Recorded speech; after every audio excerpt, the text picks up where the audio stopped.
Good afternoon, everyone. I am the first reporter.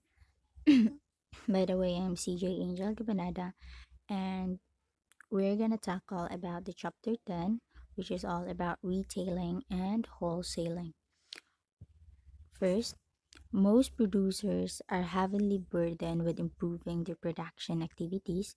Any assistance that will be extended to them in the manner of locating and servicing the multitude of buyers will surely be a big boost to the request for developing new and existing products.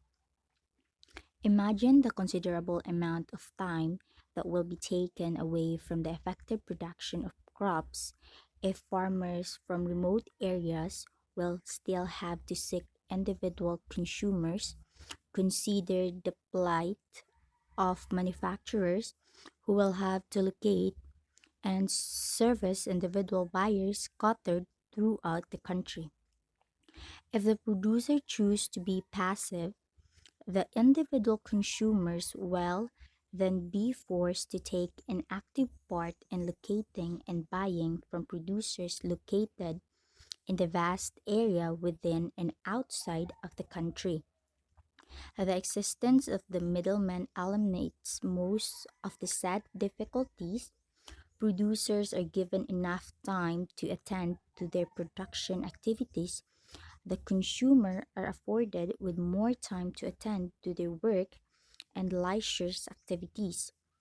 So this chapters presents the activities of the middlemen consisting of retailers and wholesalers. So now let's define retailing. Retailing refers to the business activity of selling goods or services to the final consumer. So means ang pagbaligya.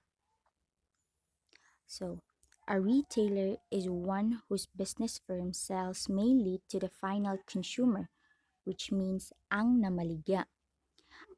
A retailer in some cases sells on a retail basis. Example, wholesale. So ang retailer pwede siya makaperform og wholesale. So a manufacturer and the wholesaler may at times also perform retailing activities, example, sale directly to the final consumer. The final consumer is one who uses a product or services for his own personal benefits and not as a mean of producing other goods or services. An example of a final consumer is a child who buys lollipop to satisfy his craving for sweets. So final consumer is the one who use. So he or she is the one who used the product or services. There are functions of retailers. Individual consumers or even household require goods in small quantities. Because of this, they also tend to buy in small quantities. This condition makes it inevitable for them to become customers for numerous retailing institutions located throughout the nation. Retail outlets have become a permanent fixture in every city or town, and it is unthinkable for even a small town not to have one. It may be probable for a town not to have a single manufacturer or wholesaler, but it will be very difficult to find a town without a retailer. Di ba, right now sa atong place, di ba naa jud tay daghang mga stores nga makita. So it is very difficult jud I think walay place nga walay joy retailer, di ba?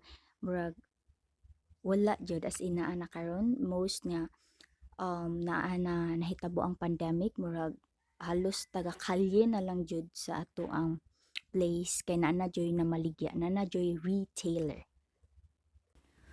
So there are seven function of retailers. So first, they provide convenience. Second, they provide guarantee and service. Third, they provide financing of transaction. Fourth, they perform promotional activities. Fifth, they perform storage function. Sixth, they perform intelligence service for the manufacturer. And lastly, they serve as a buying agent of the consumer. So the first one is convenience. Most retailers are located very near the ultimate consumers. This spares the consumer from having to travel very far to find a retailer selling the required product or services. So, 'di ba, as I said ganina, 'di ba sa atong place jud murag every kanto na lang joy mga namaligya na mga retailer. So, um so 'di ba, it's very convenient nga naa na sa atong dul dili na kailangan mo adto pag lain nga place just lang to buy sa atong product nga gaganahan. So, retailers operate at hours most convenience to the consumers. Most sari-sari stores are open from 6 a.m. to 9 p.m. Like, depende ni sa inyong place. Depende. Like, na others nga, na uban sa'yo mo open, then dugay mo abli. Diba? Nasa uban nga, dugay mga abli, then dali rasad sila mag-close. So, depende sa place. So, gasoline stands on retail operation on 24 hours basis, 7 days a week. So, the second function is guarantee and service. Manufacturer and wholesalers sometimes sells directly to consumer. Most often, they are not in the position to satisfy immediate requests for service and product guarantees. This is not so with retailers. With accessibility, the retailer can immediately replace a defective product or perform services like installing the purchased item. So the third, financing. A great number of retailing institutions provide financing by selling on credit terms. Some retail stores collect from customers on a monthly billing basis. This function relieves the manufacturer from having to tie up his limited fund in activities like retail financing. The fourth one is promotion. Retails perform promotional activities to stimulate sales. The effective display of product, for instance, increase the chance of making sales. So, some product or services are sold mostly due to the influence of the retailer. He may be an influential person in the community, and people buy from him because they trust him. Manufacturers may find it difficult to meet the peculiar promotional requirements of each sales area. The manufacturer is relieved for this problem because the retailers perform this function, 'di ba? So, promotion, 'di ba? I think right now everyone kanang mogamit na gani sila og like online, like mo internet, for the use of internet. Kaya I think everyone na jud nag like sa Facebook, so you can make promotions sa imong business or sa your any kind of product nga imong i-promote, use the internet. Kay dali ra man gud makita, dali ra, daghan makakita. So if ganan sila sa product, then they can contact you. So this very mo na ang promotion, kay like very siya needed gani if maghimo ka og business para daghan makakita sa imong product. So second, so storage. With the service provided by the retailer, the consumers are relieved from buying products which are not yet needed. Without the retailers, the consumers will be forced to buy in advance from manufacturers. This action will force the consumer to store the product. If the consumer are not willing to assume the storage function, the manufacturer will be absorb it and forego production altogether. Without retailers, so kita nga mamalitay, di ba? Mapugos na lang ta og palit advance bisag dili pa ni nato kailangan. So ato na lang paliton, ato na lang siyang paliton kay may um so mopalit na lang ta gikan sa manufacturers. So and next, intelligent. The manufacturer most often do not have the facility to monitor information from individual consumers, since the retailer are directly in touch with the consumers. The retailer are in a better position to gather information which could be relayed later to the manufacturers. This, in effect, makes the retailer intelligent agents of the manufacturers. So, ang manufacturer, wala man sila direct in touch, di ba, sa consumer. So, retailer na, ang namaligya na, ang mugather all the information or sa consumer na ba sila dili ganahan, like dili sila ganahan ani. So ang retailer na ang mo relay ana sa manufacturers. Then lastly, the buying agents.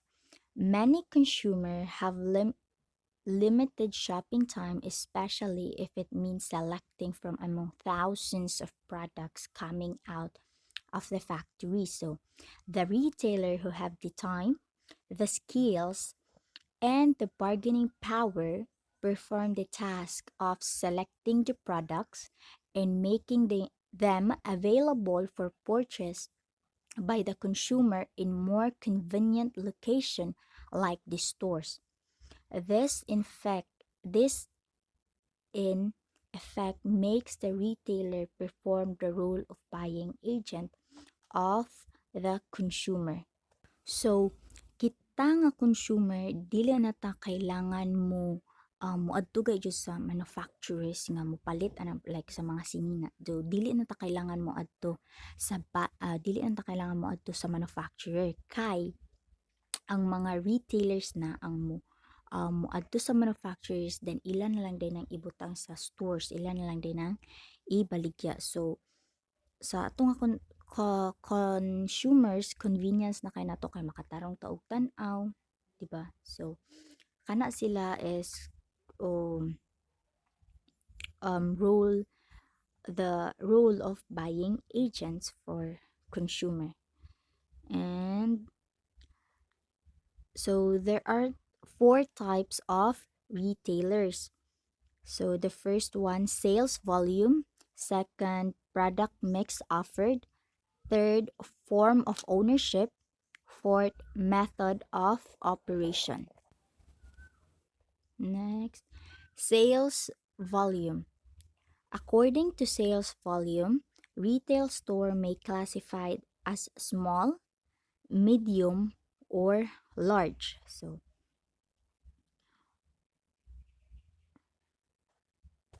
when can we say man nga ang retail store ka small, medium, ug large? So the sari-sari example, the sari-sari store is a typical small retail store with an annual sales volume of less than 1 million pesos. Those sales, so that's considered as small. Those sales volume of more than 1 million but not more than 10 million annually may considered as a medium-sized stores. Most variety stores in urban areas fall under this category. Those with gross sales of about 10 million annually may be considered large stores. So example, fast food chains like Jollibee, Kentucky Fried Chicken, and McDonald's. So, supermarkets like Unimart and SM are also good example of large retailers. Oh, di ba? If makaingon ta if small kung less than 1 million. Maingon tag medium if 1 million but not more than 10 million. That is medium. And the large is 10 million, above 10 million. That's considered a large retail store. So the second types of retailers is the product mix offered. So retailers may also be classified based on the product lines they carry. So they may be categorized into two. First, first, general merchandise stores. Second, specialty stores. What is the difference of these two? So general merchandise stores are those that carry a large variety of product lines, often with a number of assortment in each product line. Daghan na siya o means ani kay daghan na gani siya og like mga branch. So general merchandise stores classified into two: the department store and variety stores. So department store are those which carry a variety of product lines which include furniture, clothing, sporting goods, and toys. The department store is actually a combination of many departments of each of which is operated as separate store under a supervision of a person called the buyer. Ang sorry, ang example ani kay ang Metro Department Store. Then, variety store are those that sells a variety of product but not as extensive as those of a department stores. Means ani kay mini mart. Mini mart ra siya. Is an establishment that sells a wide variety of merchandise and a low and popular price range, usually in limited assortment. Ang example ani niya kay ang gift gift items, so mga stores nga nagkuha gift items, um women accessories, toys, and household. That's it. The second is specialty stores. Specialty stores are those which carry only a specific line of product. They may further classified into single line specialty store and limited line specialty store. 'Di ba, general merchandise store kay carry a large variety of product lines. But ang specialty store kay only carry only a specific line of product. Ang example ani kay bookstores, 'di ba? Sa bookstore ilang ga sells kay mga books raman, 'di ba? So single line specialty stores offer only one or a very few closely related product lines. As example is the store which sells shoes for men, women, and children. Then limited line specialty stores sells item more specialized in nature than those sold by a single line specialty store. So ang kaning single line specialty store kay more specific siya. An example is the store selling only ladies shoes. So ladies shoes raman, so ang ilang gibaligya pang babae ra jud nga sapatos. So, certain types of buyers are attracted to specialty stores since they offer a deep assortment of product within each line. The third the third type of retailers is form of ownerships. Retail stores operate under any various of form ownership. They may be either be corporate chain stores, independent stores, or franchise stores. Let's so corporate chain stores are composed of two or more outlets that are owned commonly by a person or a group of person, selling similar product lines, maintaining centralized buying and merchandising, and using a common logo.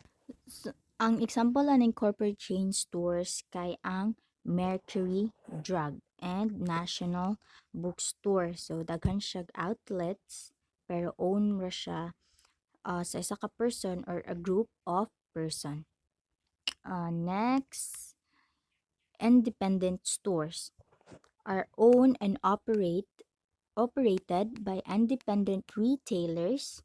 Some of them form cooperatives to attain economies of scales and activities like purchasing and promotion.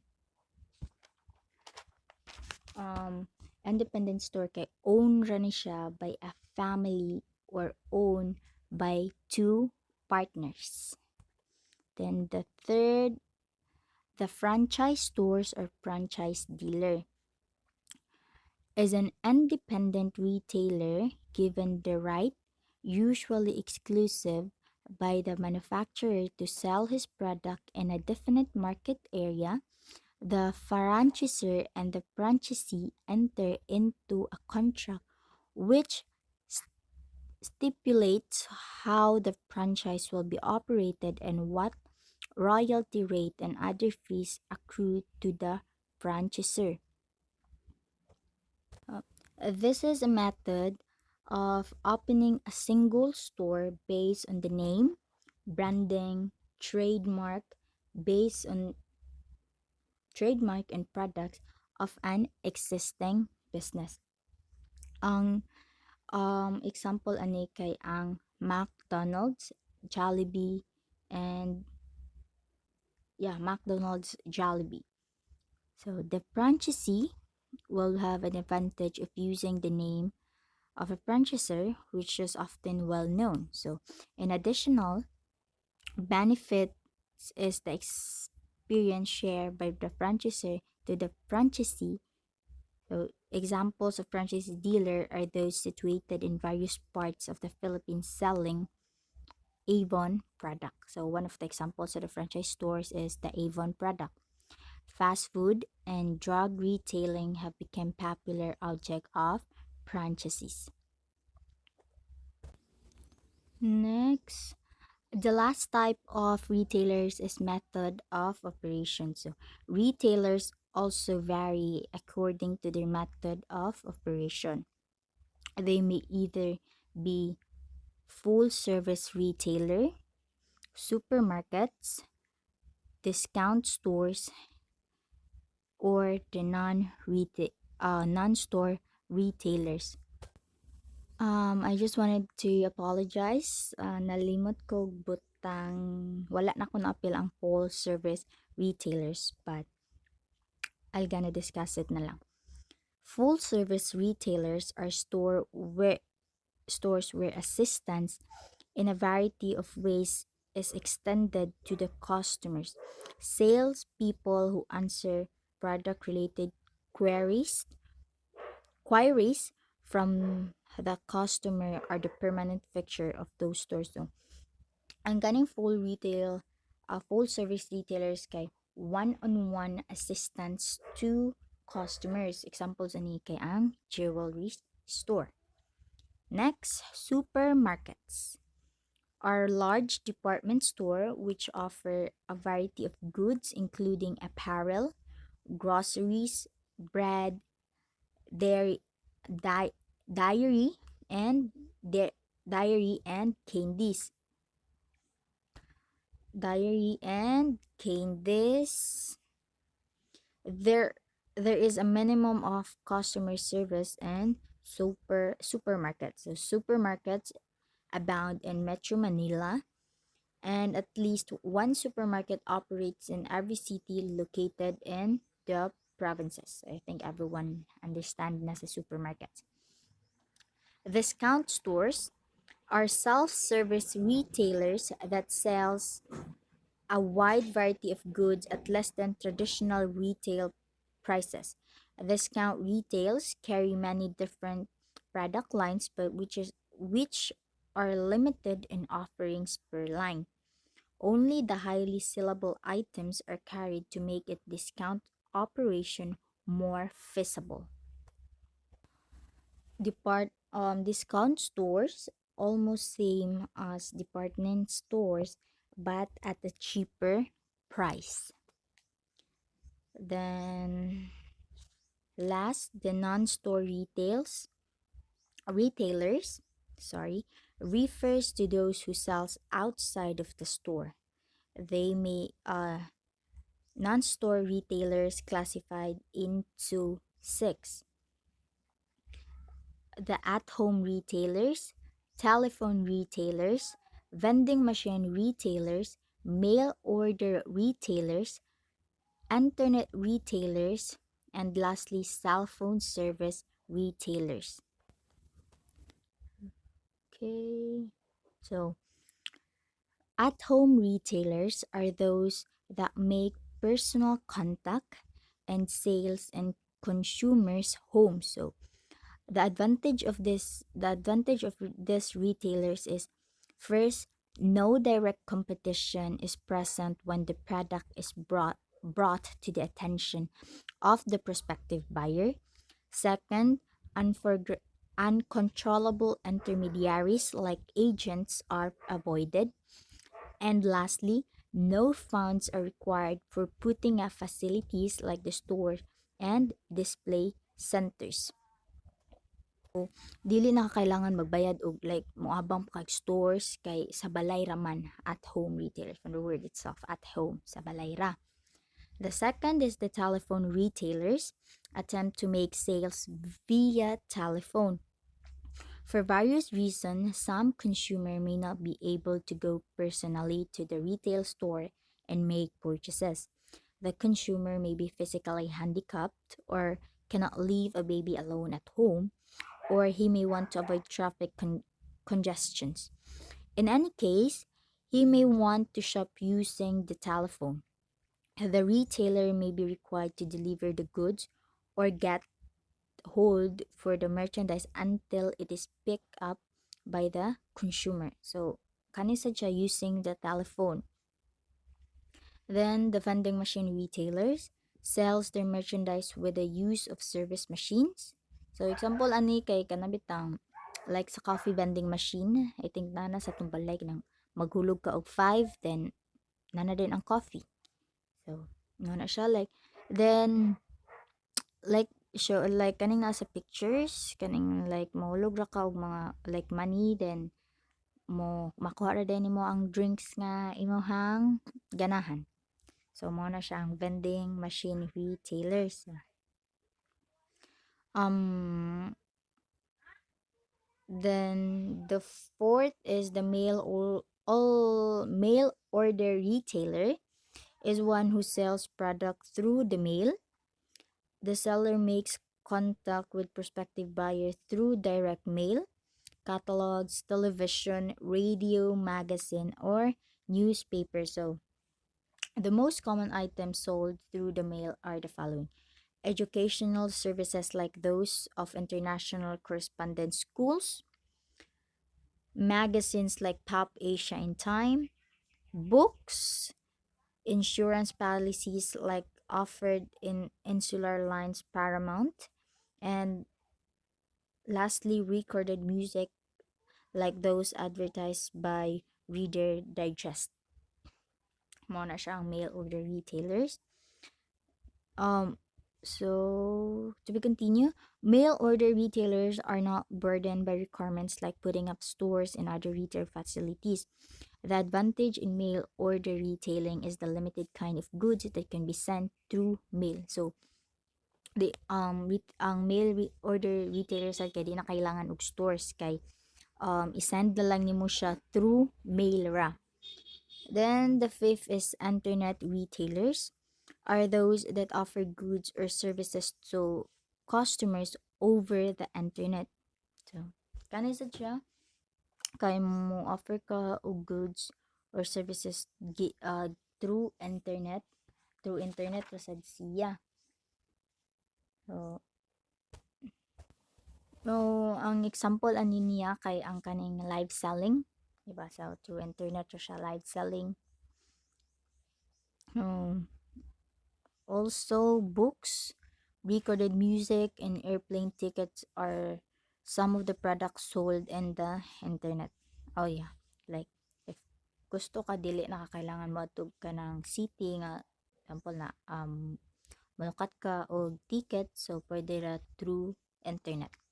Then lastly is the cell phone service retailers like Globe and Smart are those that use the SMS feature of handy phones to sell some type of services on retail basis. Example of the products sold are ringtones, wallpapers, games, in MP3 songs, horoscope, and weather forecast.